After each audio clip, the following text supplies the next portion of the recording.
Bismillahirrahmanirrahim. Assalamualaikum warahmatullahi wabarakatuh. Innal hamdalillah nahmaduhu wa nasta'inuhu wa nastaghfiruhu wa natubu ilaihi wa na'udzu billahi min syururi anfusina wa min sayyiati a'malina.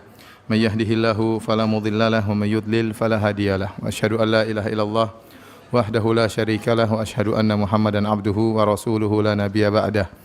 Ya ayyuhalladzina amanu taqullaha haqqa tuqatih wa la tamutunna illa wa antum muslimun.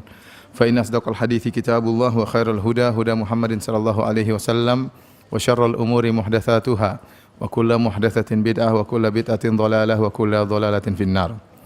Hadirin dan hadirat yang dirahmati oleh Allah Subhanahu wa taala, puji dan syukur kita panjatkan kepada Allah Subhanahu wa taala yang memberikan kita kesempatan untuk bisa berkumpul di malam hari ini dalam rangka melaksanakan solat maghrib berjamaah. Semoga solat kita diterima oleh Allah Subhanahu wa taala.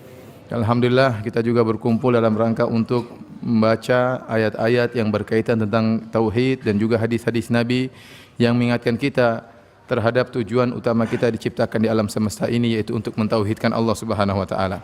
Pada pertemuan yang lalu kita sudah masuk dalam muqaddimah dan insyaallah pada malam hari ini kita masuk dalam bab yang pertama ya, yang dibuka oleh penulisnya Muhammad bin Abdul Wahhab rahimahullahu taala dengan firman Allah Subhanahu wa taala, "Wa ma khalaqatul jinna wal insa illa liya'budun."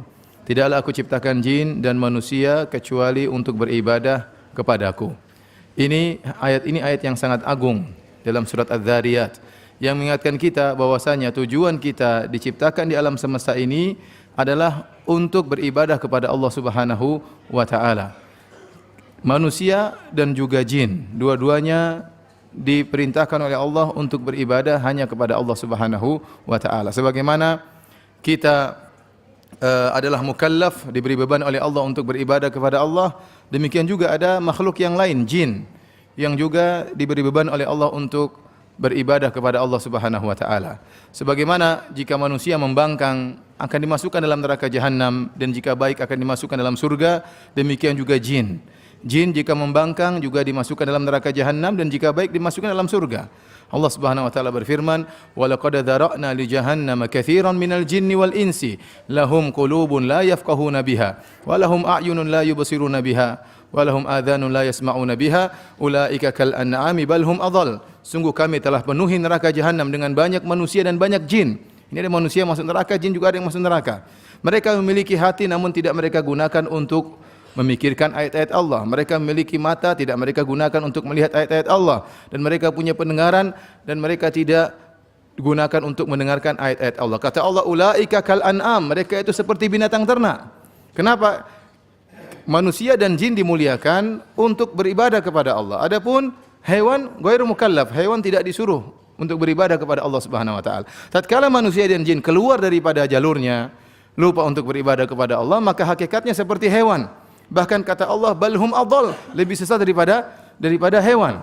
Oleh karenanya orang-orang kafir ya di hari kiamat kelak tatkala melihat sebagian hewan diqisas, Allah akan menegakkan qisas pada hari kiamat kelak. Bahkan kata Allah, la tu'addannal huququ ila ahliha. Sungguhnya hak-hak akan dikembalikan kepada pemiliknya. Tidak ada hak yang akan tersia-siakan, akan dikembalikan kepada haknya. Sampai-sampai kambing yang bertanduk akan dikisos dari kambing yang tidak bertanduk. Kenapa? Waktu di dunia kambing yang bertanduk menzalimi yang tidak bertanduk. Namun setelah dikisos, hewan-hewan tersebut akan dirubah menjadi tanah, tidak berlanjut. Maka orang-orang kafir yang sedang disiksa oleh Allah Subhanahu wa taala, mereka berkata, yaqulul kafiru ya laitani kuntu turaba.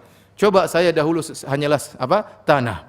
Ya, selesai urusan. Bermaksiat di dunia tidak ada kelanjutannya. Namun tidak. Ya, manusia dan jin ya ditugaskan untuk beribadah kepada Allah Subhanahu wa taala. Jika mereka membangkang akan masuk neraka jahanam, kalau mereka bertakwa akan masuk surga.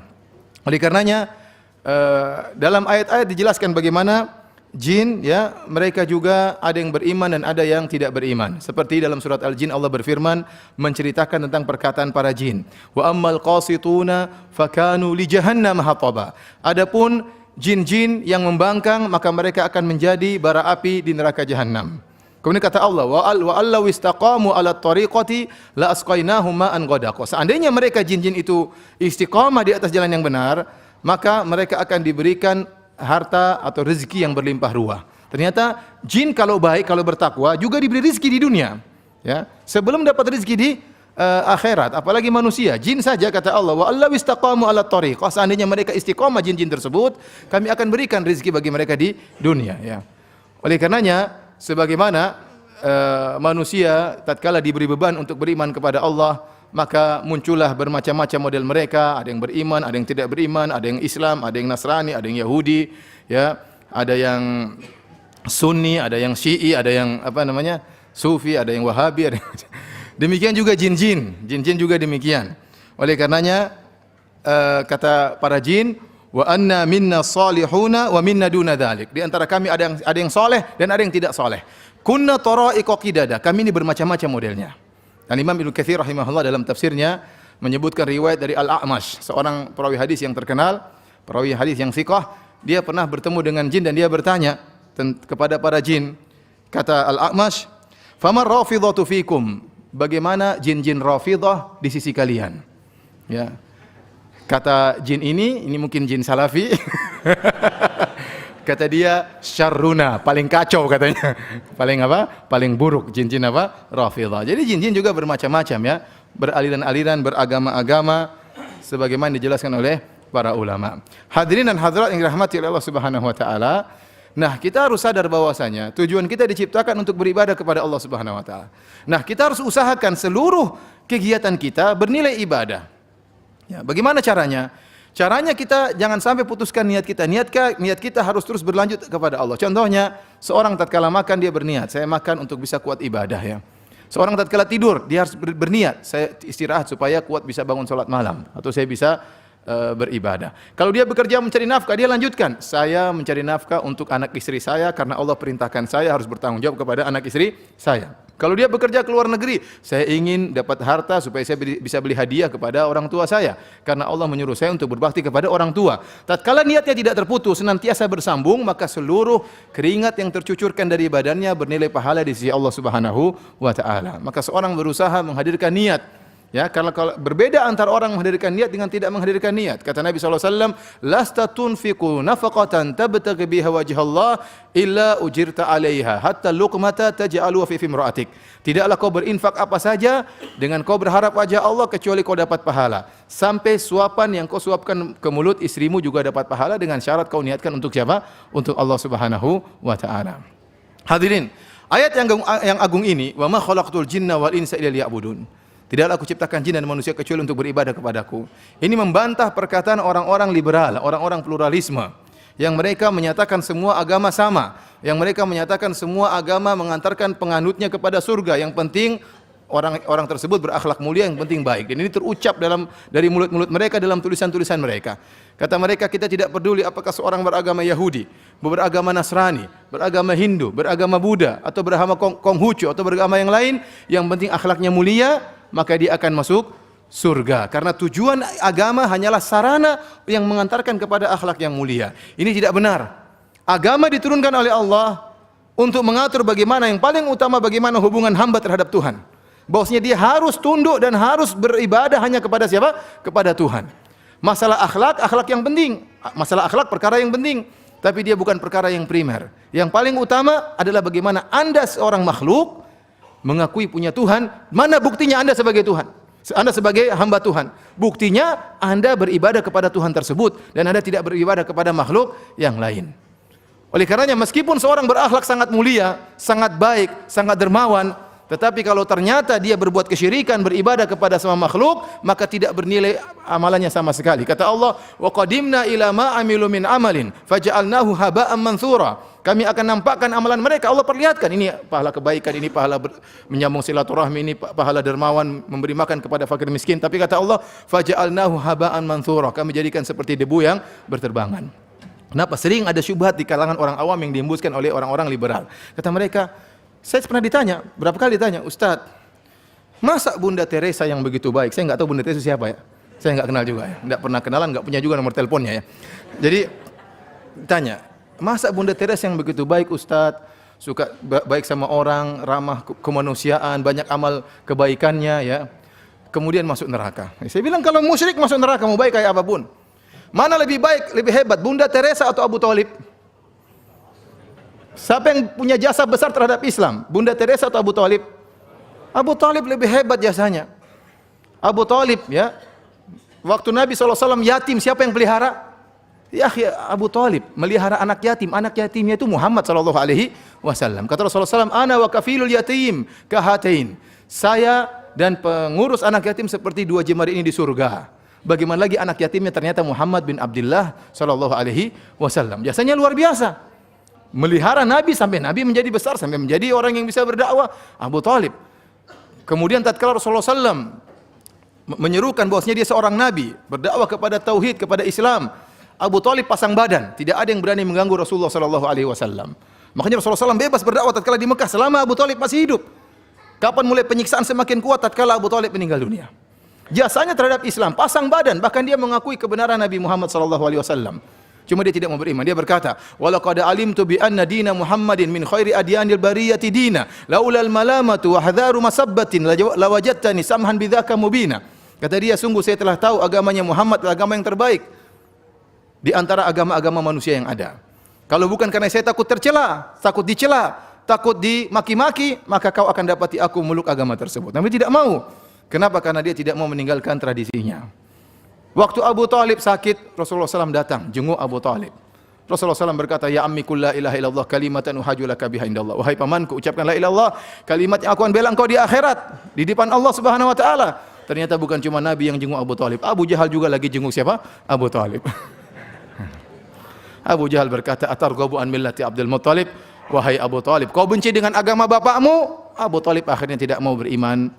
Kemudian Rasulullah SAW mengatakan, "La astaghfiranna laka ma lam unha anka." Saya akan mohon ampunan bagi engkau Abu Thalib selama aku tidak dilarang. Allah tegur Nabi SAW, "Innaka la tahdi man ahbabta." Kau tidak bisa beri petunjuk kepada orang yang kau cintai. Rasulullah SAW cinta kepada Abu Thalib. Allah yang bilang. Allah yang bilang Nabi cinta kepada Abu Thalib. Kenapa? Abu Thalib baik. Jasanya sama Islam luar biasa. Jasanya kepada Nabi Muhammad SAW luar biasa. Pasang badan, rela mati membela ponakannya yang sangat dia cintai. Kenapa? Karena Abu Thalib dan bapaknya Nabi Abdullah saudara kandung.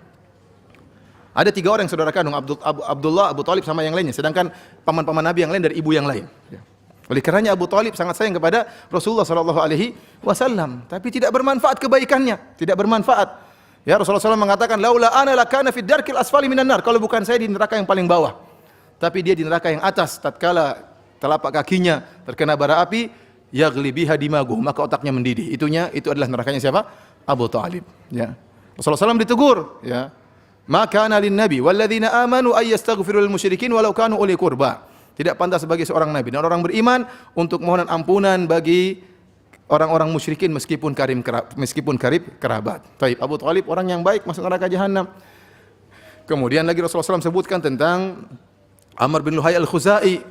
Amr bin Luhai al-Khuzai pimpinan orang-orang Mekah tatkala itu dari Bani Khuza'ah. Dan dia orang yang sangat dermawan. Ibnu Katsir rahimahullah sebutkan dalam Al-Bidayah wa Nihayah bagaimana baiknya Amr bin Luhai al-Khuzai.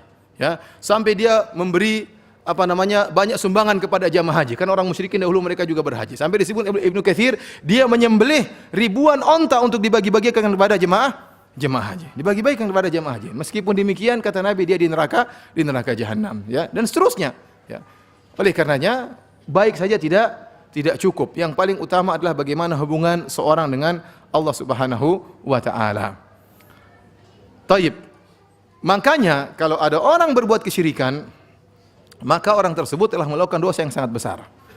Ya, kenapa? Karena segala kebaikan Allah yang berikan, Tuhan yang berikan, kemudian dia menyembah kepada makhluk seperti dia.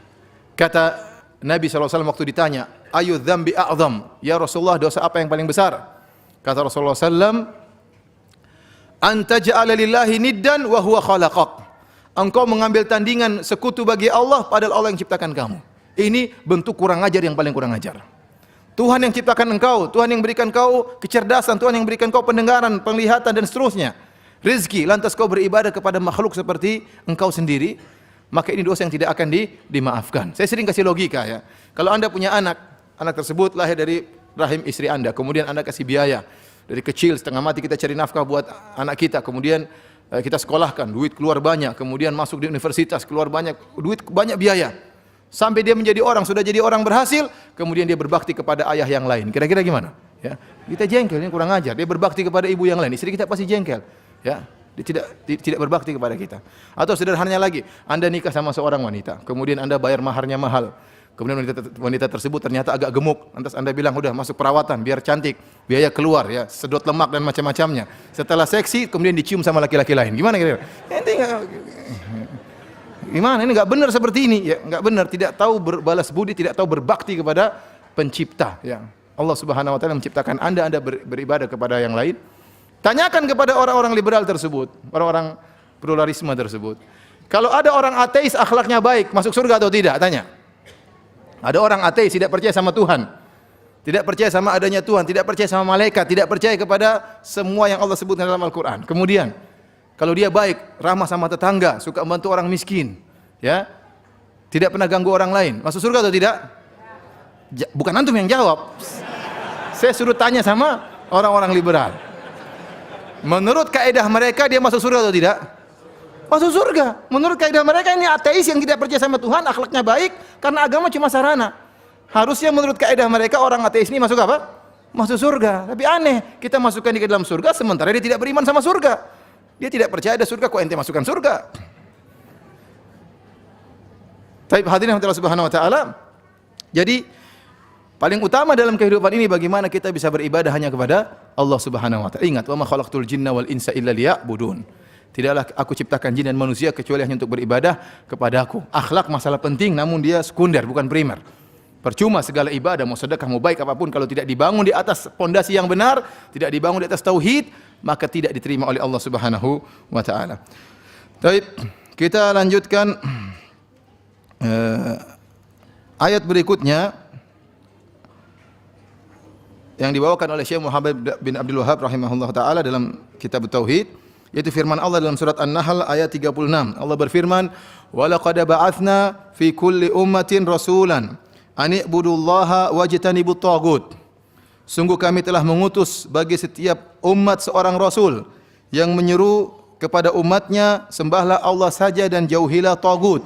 Ya, jauhilah sembahan-sembahan selain Allah Subhanahu wa taala. Ini dalil yang sangat tegas bahwasanya tatkala Allah menciptakan manusia hanya untuk beribadah kepada Allah, maka di antara rahmat Allah, kasih sayang kepada Allah kepada manusia, Allah utus para rasul untuk mengingatkan hal ini. Bahwasanya kalian itu diciptakan untuk beribadah kepada Allah semata dan jauhilah segala bentuk kesyirikan, jauhilah tagut-tagut yang ada, ya. Tagut adalah kullu ma ubida min dunillah, semua yang disembah selain Allah Subhanahu wa taala, wa huwa radin, dan dia ridha dengan penyembahan tersebut. Adapun kalau dia tidak ridha seperti nabi-nabi yang disembah, seperti Nabi Isa disembah, maka Nabi Isa bukan tagut, ya. Dia bukan tagut karena dia tidak ridha untuk disembah. Demikian juga sebagian wali-wali Allah disembah, mereka bukan tagut, ya. Tapi orang-orang inilah yang menogutkan mereka. Orang-orang inilah yang menogutkan, menjadikan mereka sebagai tagut. Namun hakikatnya mereka bukan tagut, ya. Dan inilah tugas para nabi. Ingat, ini dalil bahwasanya seluruh nabi tugas utamanya ini. Tugas utamanya adalah menyeru manusia kepada tauhid dan meninggalkan kesyirikan bagaimanapun kondisi nabi tersebut. Maka tidak benar pernyataan sebagian orang, bahkan termaktub dalam sebagian buku-buku tafsir kontemporer, saya baca sendiri, yang mengatakan bahwasanya, ya, perkara utama yang menjadi poin pembahasan para nabi adalah bagaimana bisa menegakkan khilafah Islamiyah. Khilafah al-ilahiyah, khilafah Islamiyah. Kita katakan setiap muslim rindu untuk punya khilafah. Setiap muslim rindu untuk punya pemerintahan yang islami 100%. Setiap muslim rindu. Tapi itu bukan yang utama. Jangan Anda katakan seluruh nabi menyuruh kepada hal tersebut. Karena Allah mengatakan setiap nabi menyeru kepada bertauhidlah dan tinggalkan apa? Kesyirikan. Karena tidak semua kondisi orang bisa menyeru kepada kekuasaan. Dan banyak nabi-nabi yang tidak berbicara tentang hal tersebut.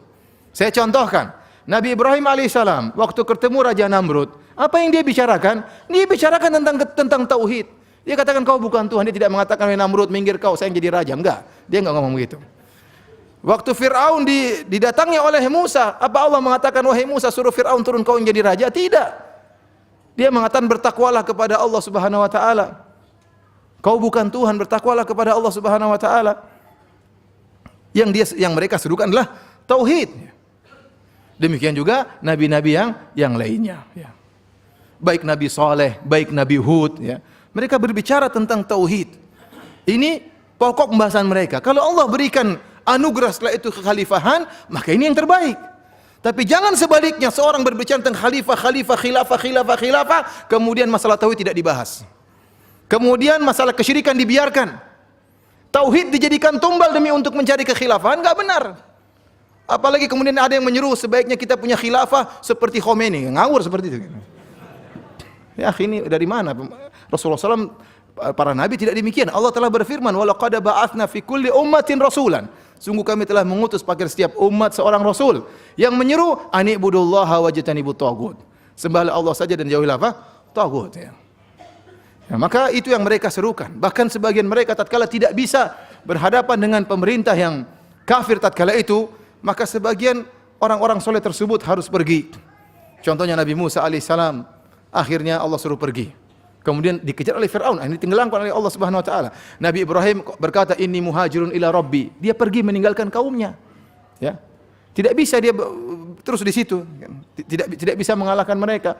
Kemudian misalnya Ashabul Kahfi waktu mendakwahi raja dan pengikutnya, akhirnya mereka diancam untuk dibunuh, maka mereka kabur ke Goa Al-Kahfi untuk bersembunyi. Akhirnya Allah selamatkan mereka. Semuanya berbicara tentang apa? Tentang tauhid, tentang tauhid.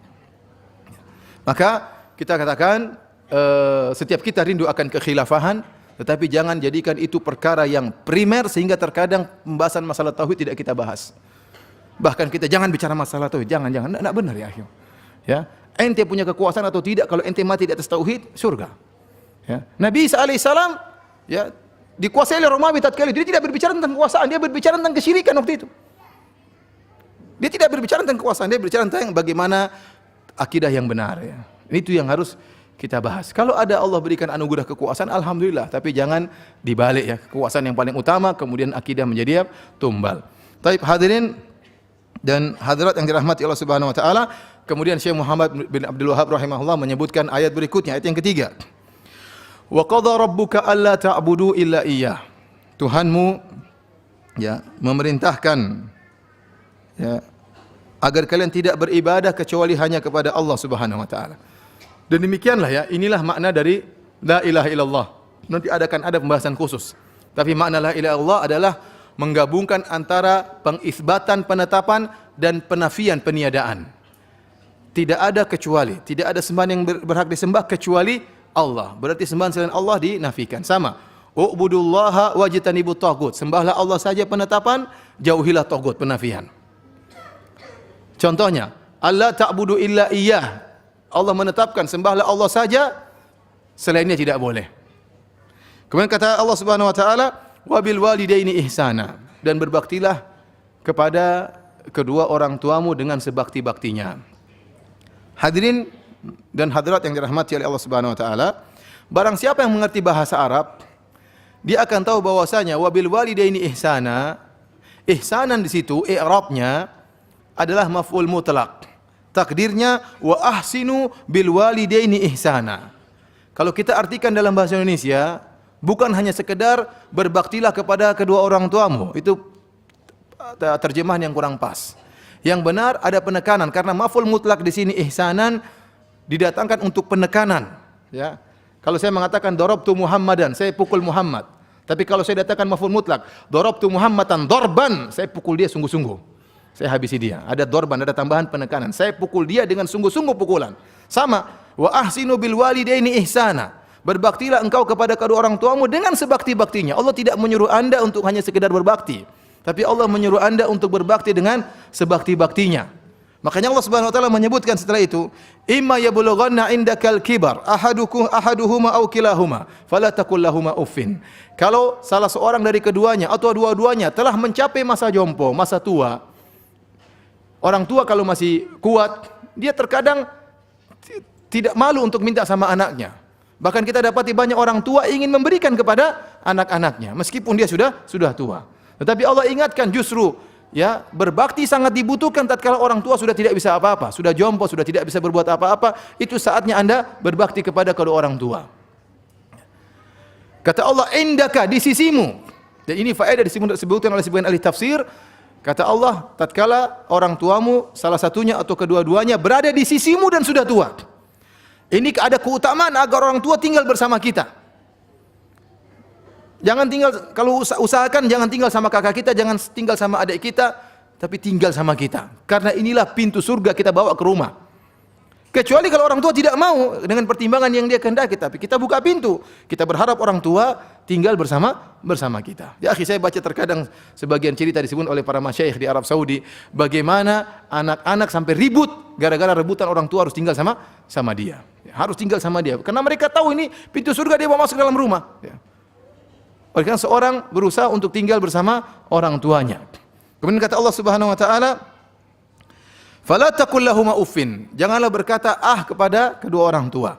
Uff dalam bahasa Arab adalah kalimatun tadullu ala tadajjur, suatu ucapan yang menunjukkan kejengkelan. Sebagian ahli tafsir mengatakan kalimat yang menunjukkan kejengkelan yang paling ringan adalah atau uff. Kalau ada kalimat yang lebih ringan yang menunjukkan kejengkelan daripada uff, maka Allah akan datangkan sebutkan dalam Al-Quran. Namun tidak ada. Artinya seakan-akan Allah mengatakan kepada kita, jangan kau menunjukkan kejengkelan sama sekali, meskipun hanya sekedar berkata apa? Uff. Oleh karena sebagian ulama mengatakan namanya durhaka adalah menunjukkan kejengkelan kepada orang tua. Itu bentuk durhaka. Itu bentuk apa? Durhaka. Sebagian mereka mengatakan di antaranya kau memandang dengan pandangan sinis kepada orang tua, itu durhaka kepada orang tua. Oleh karenanya para hadirin dan hadirat rahmat Subhanahu wa taala, seorang harus cerdas dan dia tahu bahwasanya amalan yang paling dicintai oleh Allah di antaranya adalah berbakti kepada kedua orang tua. Sampai-sampai Allah gandengkan hak tauhid dengan hak kedua orang tua. Dan ini banyak dalam ayat. Anishkurli wali walidayka ilayyal masir. Bersyukurlah kepadaku dan berterima kasihlah kepada kedua orang tuamu. Kalian akan kembali kepadaku. Allah gandengkan ya dalam banyak ayat bagaimana hak tauhid dengan hak kedua orang tua. Maka saya katakan kalau Anda ya ingin tahu bagaimana Anda mengagungkan Allah Subhanahu wa taala, bagaimana tingkat tauhid Anda, bagaimana lihat Anda terhadap kedua orang tua. Kalau Anda benar-benar berbakti kepada orang tua, berarti Anda mengagungkan Allah Subhanahu wa taala. Ya. Karenanya hadirin dan hadirat yang dirahmati Allah Subhanahu wa taala, ya, Allah melarang kita untuk berkata uff, menunjukkan kejengkelan kepada kedua orang tua. Wala tanharhuma, dan janganlah bentak keduanya, wa qul lahuma qaulan karima, dan ucapkanlah kata-kata yang mulia kepada mereka berdua.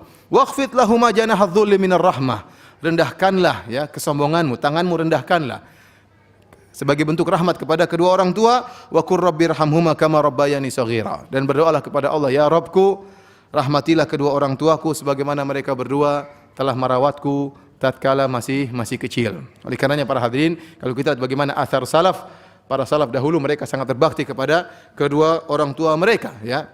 Sangat berbakti kepada orang tua mereka dan mereka sangat tawadhu di hadapan kedua orang tua mereka. Contoh sederhana, Al-Imam Abu Hanifah rahimahullah. Al-Imam Abu Hanifah orang yang paling faqih di zaman dia. Dan di kampung dia ada seorang namanya Zur'ah. Zur'ah ini wa'iz. Qas, suka memberi cerita di masjid, memberikan nasihat ya. Karena ada orang pintar kasih nasihat tapi ternyata tidak pintar ya. Pintar cerita tapi secara dalil dia tidak faqih, dia tidak pakar bidang agama, tapi kalau kasih nasihat pintar. Ini sudah ada sejak dulu. Di zaman Imam Abu Hanifah ada seorang namanya Zur'ah di masjid pintar kasih nasihat. Kemudian ibunya Imam Abu Hanifah punya suatu permasalahan. Kemudian dia ingin tahu jawaban permasalahan tersebut. Al-Imam Abu Hanifah sudah kasih jawaban, saya tidak mau dengar dari kamu. Saya mau dengar dari orang itu. Padahal orang itu ya dibandingkan Abu Hanifah jauh sekali, enggak ada apa? Ya enggak bisa dibandingkan ya. Jadi sebagian kata orang azhadun nasi fil alim ahluhu. Orang yang paling kurang menghargai seorang alim ya keluarganya sendiri. Ya, bisa jadi seorang ustadz, masya Allah orang datang berebut-rebutan, di rumah dia diomel-omelin sama. Ini bukan pengalaman pribadi ya. Pengalaman bersama ya. Bisa jadi seorang bos di luar orang hormat sama dia, di rumah dijewer sama istrinya, bisa jadi. Oleh karenanya keluarganya, entah ibunya, entah kakaknya, entah adiknya kurang hormat sama dia. Ya. Al-Imam Abu Hanifah rahimahullahu taala orang sangat alim, ibunya tidak ngerti dia ini sangat alim. Ibunya enggak mau dengar fatwa dia, saya mau dengar fatwa dari Zur'ah. Akhirnya Imam Abu Hanifah bawa dengan begitu tawadhu'nya, datang bersama ibunya, duduk di majelis Zur'ah tadi. Ya, bayangkan ente datang, ente ilmunya tinggi, datang kepada orang yang ceramahnya enggak tahu ceramah apa, tapi didengar demi ibunya. Kemudian dia bilang, wahai fulan, ibuku punya masalah. pertanyaan. Dia ingin bertanya kepada engkau. Kau kan lebih faqih daripada saya, kata Zur'ah. Nah, terus, tapi dia enggak mau dengar saya, dia maunya dengar engkau. Apa permasalahannya? Soalnya begini. Kalau gitu Abu Hanifah apa jawabannya ini? Ya itu jawabannya katanya. Akhirnya tawadhu kepada ibunya. Seperti Mansur ibn al-Mu'tamir. Dia lagi datang sama tamunya duduk di rumahnya, tiba-tiba ibunya keluar. Wa kanat faddatan alaihi. Ibunya keras sama dia. Kalau ngomong kasar, padahal dia orang alim. Maka ibunya berteriak, ya. Ya Mansur, yuriduka ibnu Hubairah alal qadha wa fata'ba. Wahai Mansur, Ibnu Hubairah ingin mengangkat kau sebagai qadhi, kau tidak mau, sambil berteriak. Tapi Mansur tidak menjawab sama sekali, dia menundukkan pandangannya dan tidak melihat ibunya. Dia tidak mengatakan, ibu, mama enggak tahu masalah gini, ma. Ini masalah hukum nih, bahaya, ma. Kalau kita berhukum salah masuk neraka, ma. Ini bukan urusan mama. Mama sudah masak di dapur. Dia enggak ngomong begitu, ya. Dia tundukkan pandangannya, hormat kepada ibunya. Lihat bagaimana Usama di zaman Utsman bin Affan radhiyallahu taala anhu, tatkala korma lagi mahal-mahalnya sampai 1.000 dirham. 1.000 dirham harganya. Tiba-tiba ibunya ingin makan jumar. Jumar adalah jantung, bukan jantung korma, tapi ada sesuatu di dalam batang korma. Kalau diambil kormanya rusak sudah. Maka dia pun pergi ke kormanya, dia rusakkan kormanya, dia ambil jumar. Orang-orang bilang sama dia, kenapa Anda merusak korma Anda? Sudah tidak bisa berbuah lagi kalau begini, sudah rusak, ditebang. Korma lagi mahal harganya. Kata dia, ibu saya ingin makan ini. Kebetulan saya bisa memenuhi permintaannya. Ya, dia khawatir suatu saat ibunya minta, dia tidak bisa memenuhi apa? Permintaan. Dia tidak peduli meskipun harganya 1.000 dirham, yang penting ibu saya senang. Kesempatan bagi saya untuk berbakti kepada kedua orang tua. Lihat Muhammad Ibnul Munkadir. Dia berkata, bitu agmizu rijlai ummi wa bata akhi Umar yusalli. Ya. Fama sarrani anna lailati bilailatihi. Kata dia, saya di malam hari pijit kaki ibu saya. Sementara saudara saya salat malam. Tapi kalau suruh tukaran pahala saya tidak mau. Kenapa? Dia menyenangkan hati ibunya. Oleh karena para hadirin Allah Subhanahu wa taala, justru kalau orang tua kita di masa tua, di masa jompo, ini kesempatan bagi kita untuk apa? Masuk surga. Seorang harus cerdas, ya, dalam memilah-milih mana yang prioritas, mana yang lebih utama untuk mencari apa? Pahala, ya. Harus pintar. Di antara perkara yang sangat memudahkan kita masuk surga adalah berbakti kepada kedua orang tua. Tapi hadirin, ayat ini yang menjadi perhatian kita adalah bagian awal. Kata Allah, wa qadha rabbuka alla ta'budu illa iyyah. Allah telah menetapkan kalian tidak beribadah kecuali hanya kepada Allah Subhanahu wa taala. Kemudian ayat berikutnya Allah Subhanahu wa taala berfirman, wa'budullaha wa la tusyriku bihi syai'a. Beribadahlah kepada Allah dan jangan berbuat syirik sama sekali. Beribadahlah kepada Allah dan jangan berbuat syirik sama sekali. Sama, penetapan dan penafian, selalu demikian. La ilaha illallah, ada penafian, ada penetapan. Ya. U'budullah penetapan, wa la tusyriku bihi syai'an, penafian. Itu namanya sangat kuat dalam menetapkan suatu. Tidak ada kecuali, tidak ada kecuali. Ini penetapan yang sangat kuat, ya. Sembahlah Allah saja dan jangan berbuat syirik sama sekali. Baik, kita akan berbicara tentang lafal firman Allah, wa la tusyriku bihi syai'an, dan janganlah berbuat kesyirikan sama sekali. Ada satu kaidah yang dibahas oleh para al-usuliyun, ahli usul fikih, tentang apakah fi'il mengandung masdar, ya. Dan ini ditetapkan oleh sebagian ahli usul, ya. Jadi mereka mengatakan namanya fi'il itu mengandung masdar dan waktu. Seperti doroba. Doroba mengandung dorban, pemukulan, dan waktu lampau, telah memukul. Telah memukul itu suatu kalimat yang menggabungkan pukulan yang dilakukan di masa lalu. Faham? Contohnya yadribu, sedang memukul. Sama, ini kalimat kata kerja yang mengandung pemukulan yang dilakukan sekarang. Ya. Jadi setiap kata kerja memiliki masdar. Masdar tersebut nakirah, pemukulan misalnya. Nah, dalam kaidah usul fikih, kalau ada isim nakirah itu isim, ini yang ngerti bahasa Arab, ya. Yang tidak ngerti bahasa Arab ya sudah menganga aja. Jadi maksudnya setiap kata kerja mengandung isim nakirah. Isim nakirah tanwin. Kalau ma'rifah itu alif lamnya tertentu. Kalau nakirah umum. Nah, isim nakirah yang datang dalam konteks penafian atau konteks syarat memberikan faedah keumuman. Saya ulangi, isim nakirah yang datang dalam konteks syarat atau konteks penafian memberikan faedah keumuman. Contohnya dalam ayat ini, kata Allah, wala tusyriku bihi syai'a. Wala tusyriku bihi syai'a, di sini ada isim nakirah syai'an. Allah tidak mengatakan wala tusyriku bihi syai'a, ada alif lamnya, enggak, asy-syai'. Allah mengatakan syai'an, ada tanwinnya, paham? Nah, tanwin itu dalam istilah ahli bahasa namanya nakirah. Nah, wala tusyriku bihi syai'an, kalau kita terjemahkan dalam bahasa Indonesia, janganlah kalian berbuat kesyirikan dengan mensekutukan Allah dengan apapun. Syai'an sini umum. Apakah kalian mengambil tandingan bagi Allah, mensekutukan Allah dengan nabi, apakah dengan wali, apakah dengan malaikat, apakah dengan batu, apakah dengan jin? Umum, tidak boleh semuanya. Allah tidak boleh dijadikan tandingan baginya. Apapun syai'an. Faham? Ini karena isim nakirah datang dalam larangan, penafian atau syarat. Wala tusyriku itu larangan, tidak boleh. Berarti umum, mencakup, tidak boleh kita mensekutukan Allah dalam bentuk apapun, dengan malaikatkah, dengan jinkah, dengan nabikah, dengan walikah, ya, dengan pohonkah, dengan batukah, dengan mayatkah, dengan apapun tidak boleh. Di sini ada keumuman yang lain juga, karena ada kalimat wala tusyriku. Tadi saya sudah katakan, kalimat tusyriku adalah kalimat fi'il mudhari' yang mengandung di dalamnya kesyirikan disertai dengan zaman. Yang kita perhatikan kesyirikan tersebut. Jadi wala tusyriku bihi syai'an mengandung keumuman yang lain, yaitu janganlah kalian berbuat kesyirikan dengan model kesyirikan apapun. Syirik besar, syirik kecil, jimatkah, dukunkah, tidak boleh. Jadi dalam ayat ini wala tusyriku bihi syai'a mengandung dua keumuman. Paham atau tidak? Paham katanya.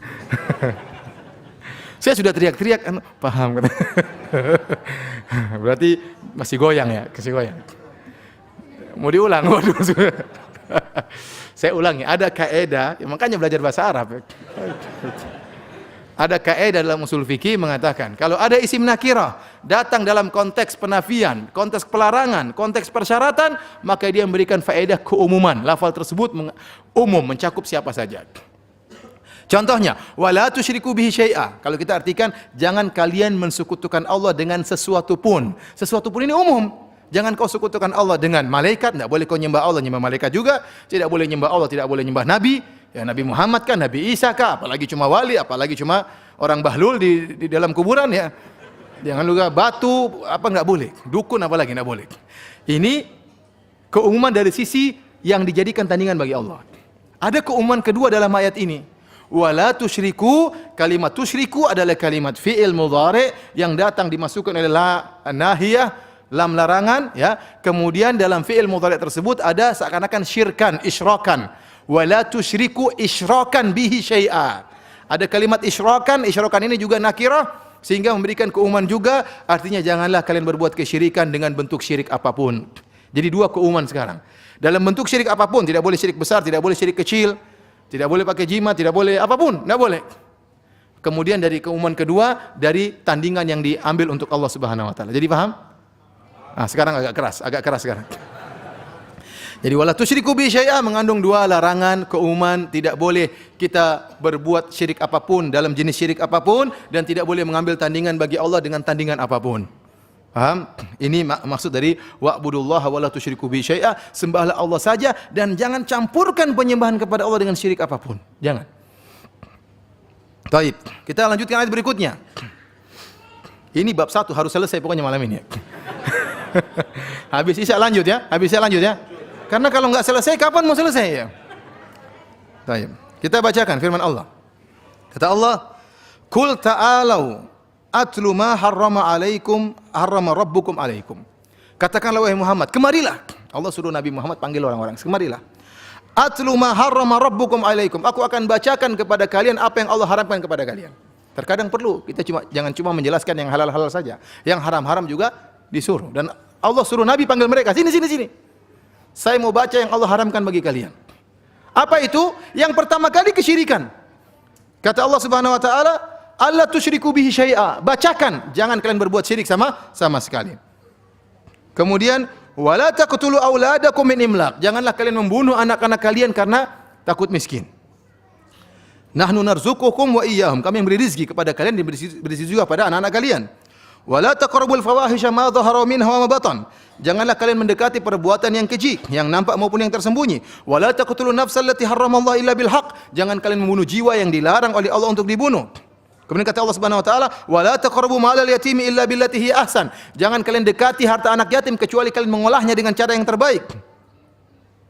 Wa auful kaila wal mizan bil qisti wa la nukallifu nafsan illa wus'aha. Intinya di sini maksud saya, Allah menyebutkan larangan-larangan. Pertama, jangan berbuat syirik.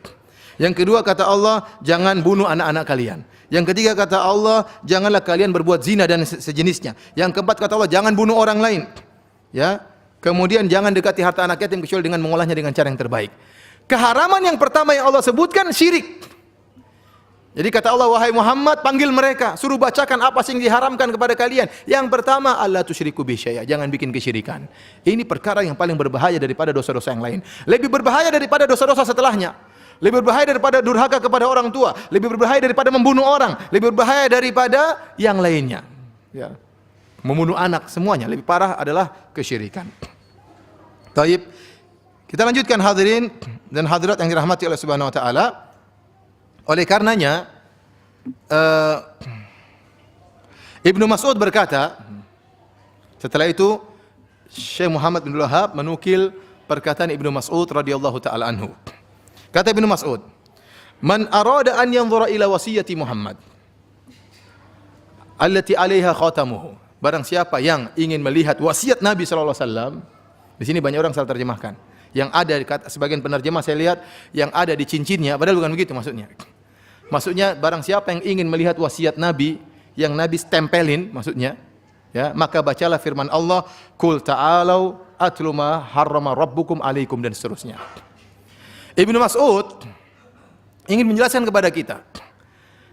Saya tanya sama antum, Nabi SAW waktu meninggal punya wasiat atau tidak? Tidak ada. Tidak ada wasiat.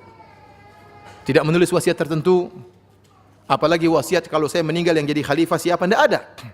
Maka dustalah orang-orang Syiah yang mengatakan Rasulullah SAW sudah berwasiat. Ya, tatkala di Ghadir Khum, kemudian Rasulullah SAW mengatakan kalau saya meninggal yang jadi imam adalah Ali bin Abi Thalib. Ini dusta. Waktu itu setelah haji wada, padahal yang berhaji bersama Nabi kira-kira 80.000 orang. Ribuan sahabat berhaji bersama Nabi. Kalau seandainya itu pernah terjadi, Rasulullah SAW pernah berwasiat, kalau saya meninggal yang jadi imam adalah Ali bin Abi Thalib, maka yang dengar ribuan sahabat. Begitu Nabi SAW meninggal, sahabat berselisih. Siapa yang jadi imam? Masa ribuan orang tersebut kompak berdusta? Pasti kalau itu pernah Rasulullah SAW mengucapkan, pasti ada satu yang nyeletuk. Ente lupa semua. Kan Nabi pernah bilang Ali yang jadi.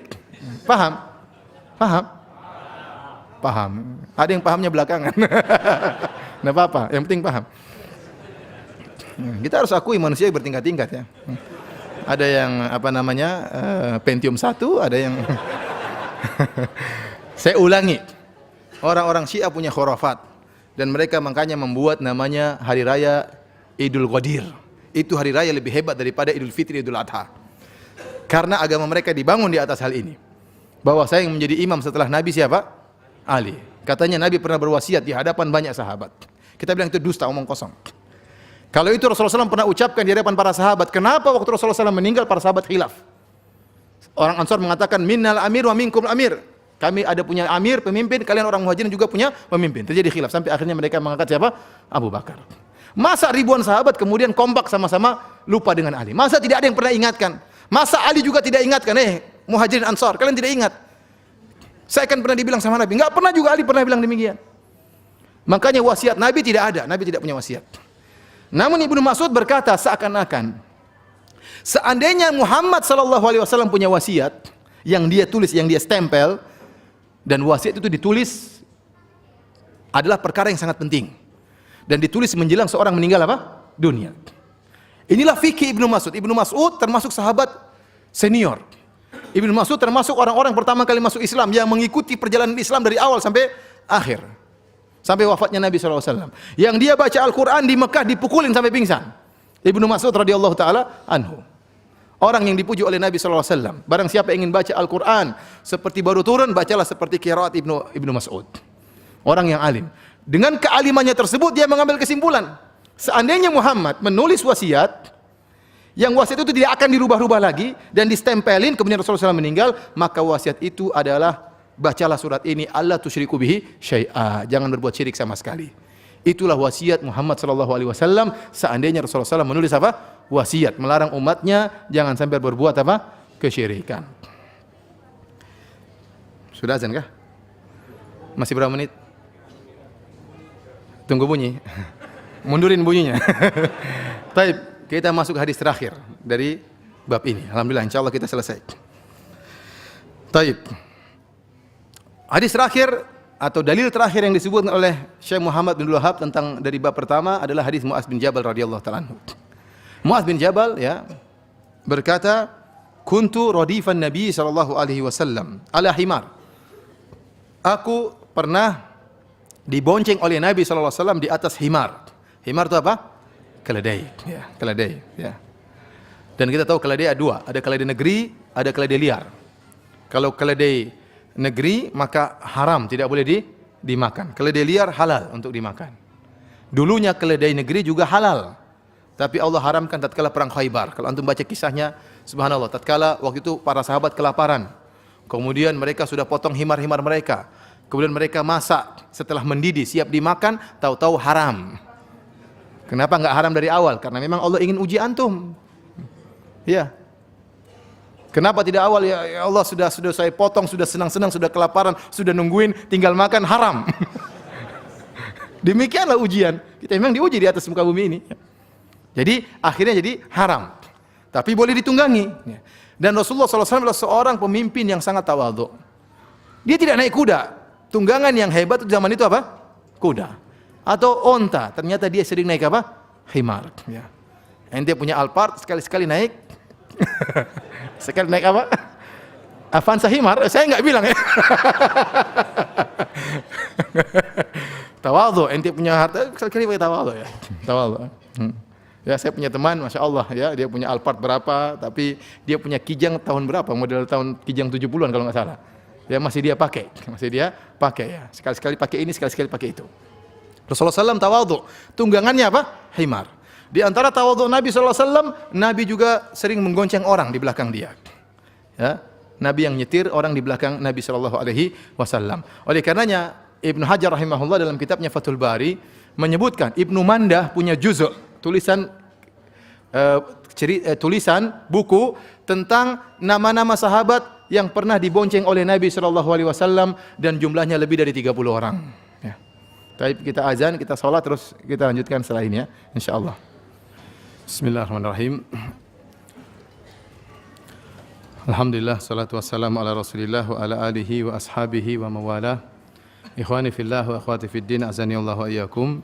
Hadirin hadirat yang dirahmati dan dimuliakan oleh Allah Subhanahu wa taala. Kita lanjutkan dalil yang terakhir yang disebutkan oleh Syekh Muhammad bin Abdul Wahhab rahimahullah dalam bab pertama ini tentang kisah Nabi sallallahu alaihi wasallam tatkala membonceng Mu'adz bin Jabal di atas himar, di atas keledai.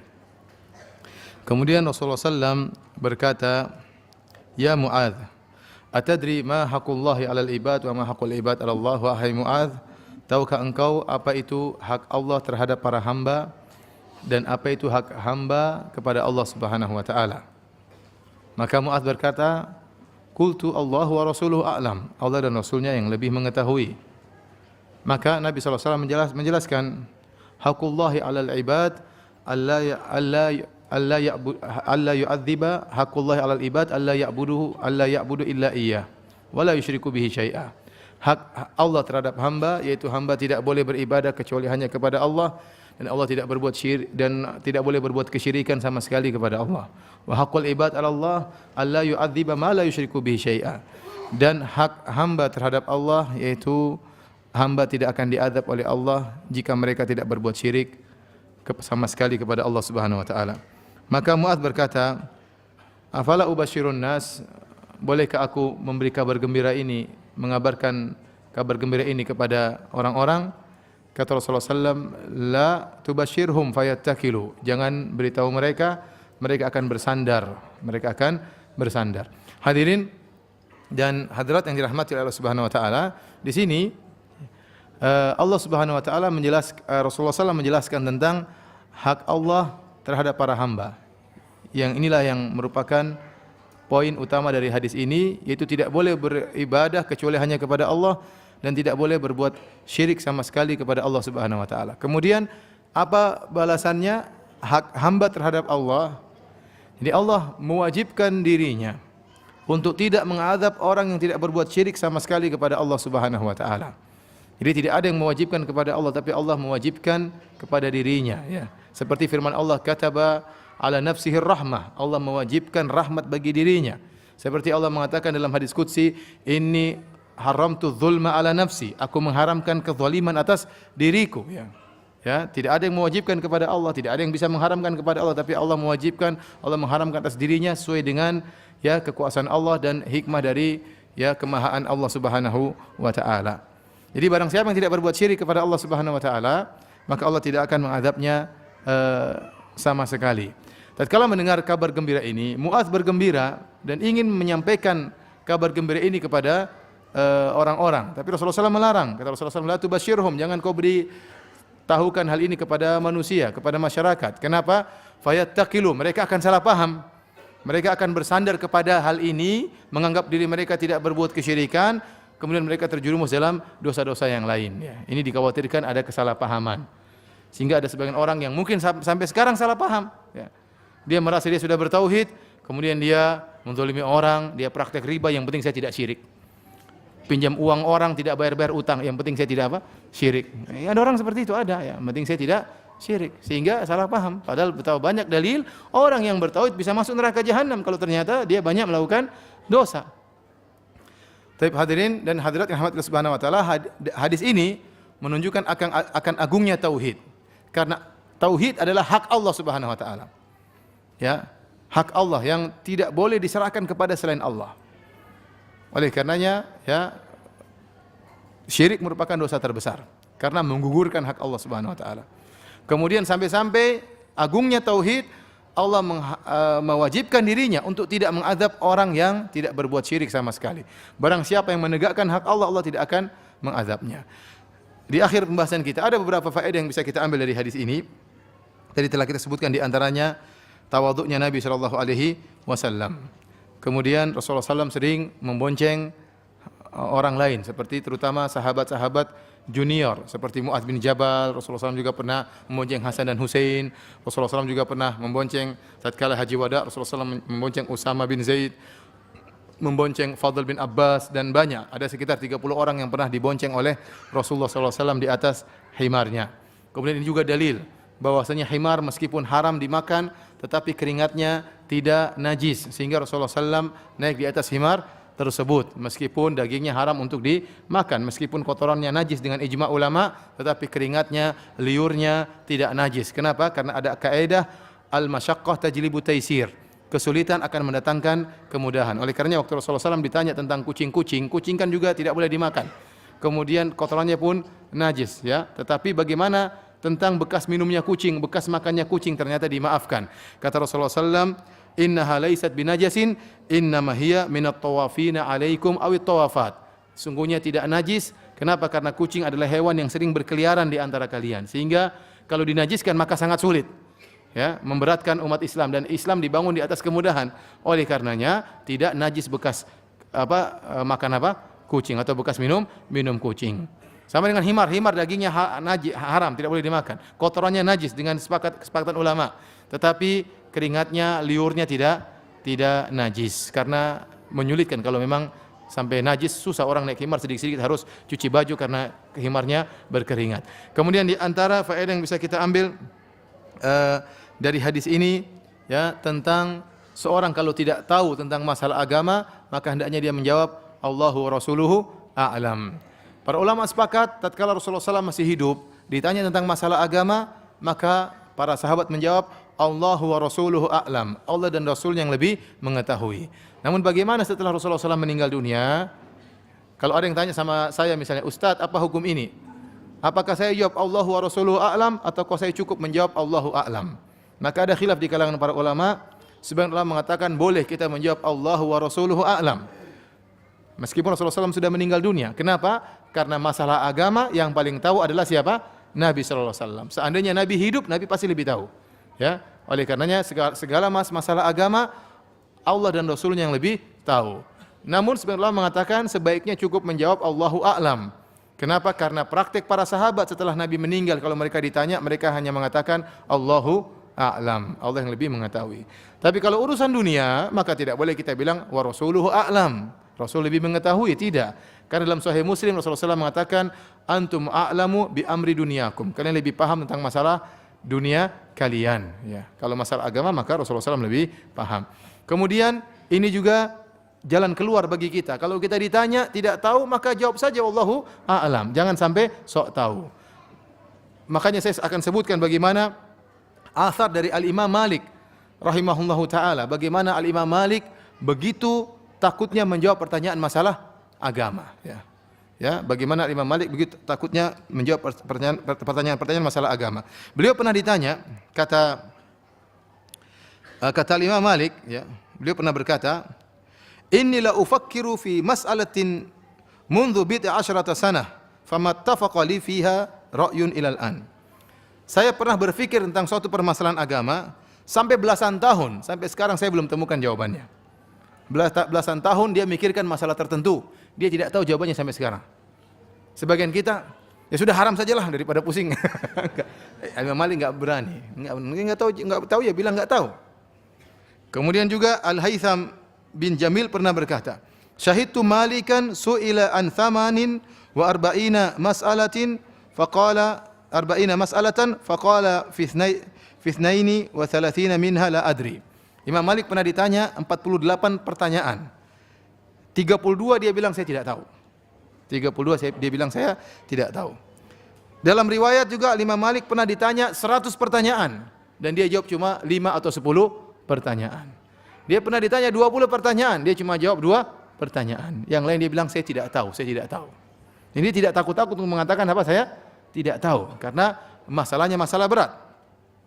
Ada seorang datang kepada Imam Malik, kemudian bertanya kepada Imam Malik tentang suatu pertanyaan agama. Kata Imam Malik, la adri, saya tidak tahu. Orang ini berkata, nyeletuk komentar terhadap Imam Malik, innaha mas'alatun khafifatun sahlah. Ini masalah ringan, mudah. Kata Imam Malik rahimahullahu taala, laisa fil ilmi syai'un khafif. Tidak ada dalam masalah ilmu agama suatu yang ringan. Amma sami'ta qala Allah taala, tidakkah kau mendengar firman Allah Subhanahu wa taala, inna sanulqi 'alaika qawlan tsaqila.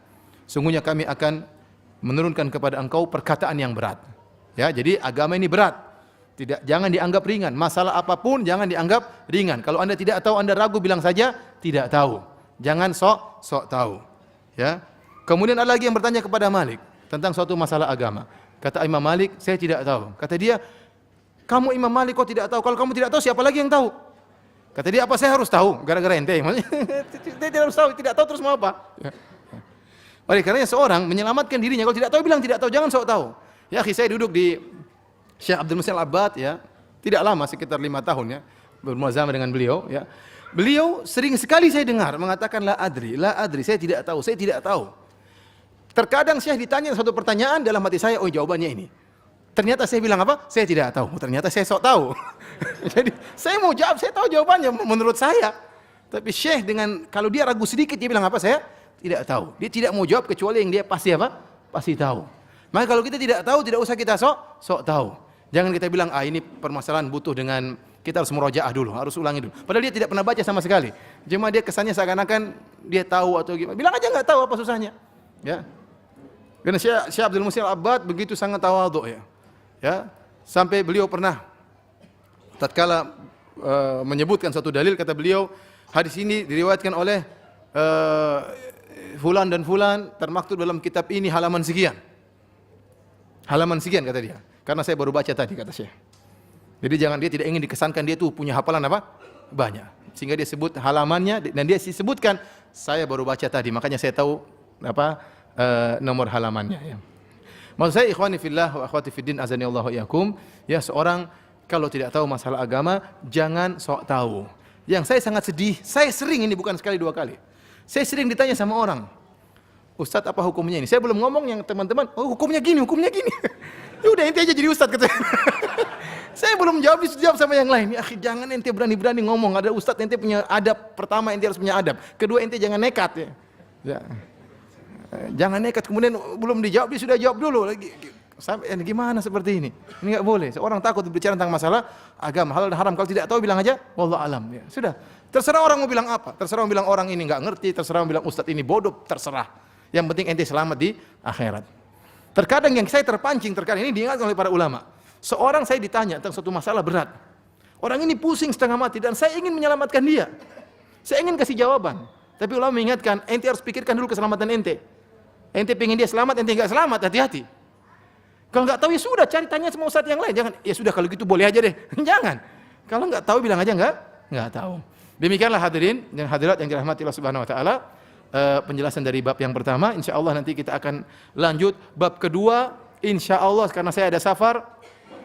Insyaallah tanggal 6 Februari. Karena saya pulang dari luar negeri, insyaallah tanggal 5 Februari. Kalau saya tidak letih, mudah-mudahan dikuatkan oleh Allah, tanggal 6 kita ketemu lagi. 6 apa?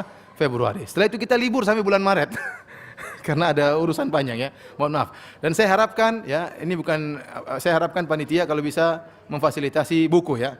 Buku mungkin dicetak dengan harga murah, nanti bisa diganti oleh para hadirin agar kita punya sama-sama buku halamannya sama. Satu cetakan halamannya sama, nanti tinggal ganti berapa ongkos apa? Ongkos cetaknya. Mau sumbangan juga boleh, tapi kalau mau sesuai dengan harga ongkos juga enggak jadi masalah, agar kita punya satu buku dan halamannya tidak berbeda-beda ya.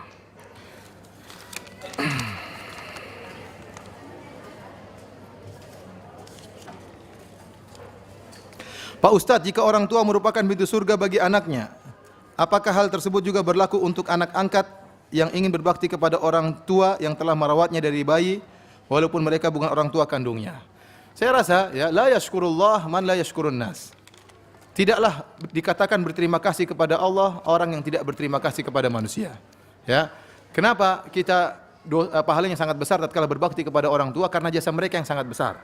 Ya, di antaranya kita adalah, mohon maaf, adalah hasil dari nutfah ayah kita, dan kita pernah dalam rahim ibu kita selama 9 bulan. Bagaimana susahnya ibu kita sejak awal kita ada dalam perutnya, kita sudah menyusahkannya sampai dia mengandungnya 9 bulan, tatkala keluar juga ikut menyusahkan. Maka berbakti kepada kedua orang tua adalah perkara yang sangat penting.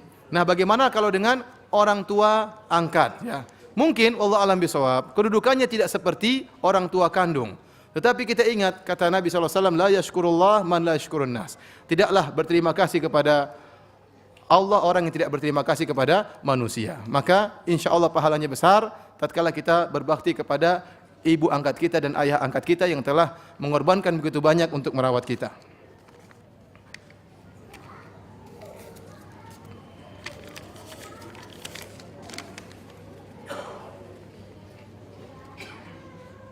Apakah termasuk kesyirikan seorang muslim yang tidak mau beribadah kepada Allah seperti puasa, salat, zakat dan lain-lain? Lalu apakah status dari syahadatnya orang tersebut?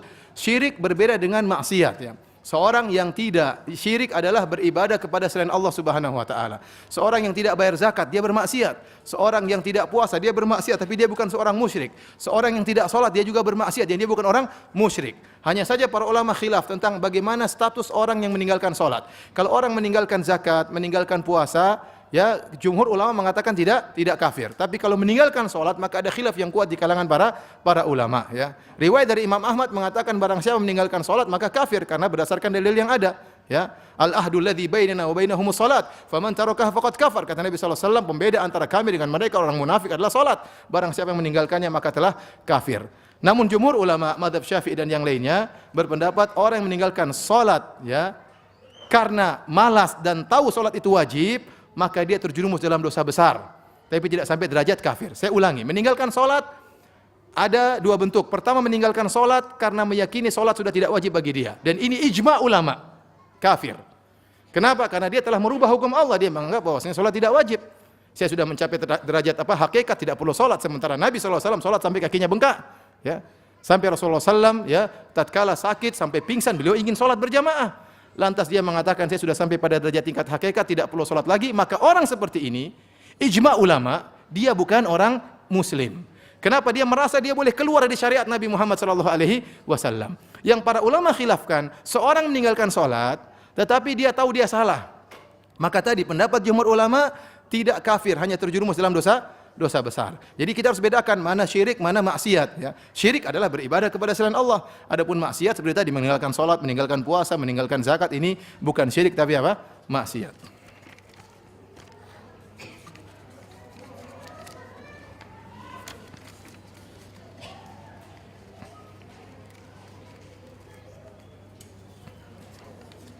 Jika jin dibebani syariat, maka syariat siapa yang diikuti? Apakah Allah juga mengutus Rasul di kalangan jin? Tidak ya. Jadi Rasulnya para jin, Rasul manusia juga. Ini sebagian ulama mengatakan dalil manusia lebih afdal daripada jin ya. Jika sama-sama bertakwa, maka manusia lebih afdal daripada jin. Kenapa? Karena Rasulnya dari kalangan apa? Manusia. Muhammad SAW diutus bagi manusia dan juga apa? Jin. Akan tapi apakah perincian syariat jin sama persis seluruhnya seperti syariat manusia? Maka ini dibahas dalam masalah usul fikih. Sebagian ulama mengatakan ya bahwasanya secara umum sama, tapi mungkin ada perbedaan-perbedaan sedikit yang berkaitan dengan ya bagaimana kondisi tubuh mereka ya. Kondisi tubuh mereka mungkin ada sebagian berbeda dalam berbagai hal, berbagai perincian masalah fikih mungkin ada bedanya, tapi secara umum hukumnya aturannya sama ya. Kita tidak perlu tahu bagaimana cara berwudu mereka, kalau batalnya gimana, itu bukan urusan ente udah. Ya. Saya tadi malam ditanya, Ustadz bagaimana hukum menikah dengan jin perempuan? Saya bilang tanya KUA, saya tidak tahu.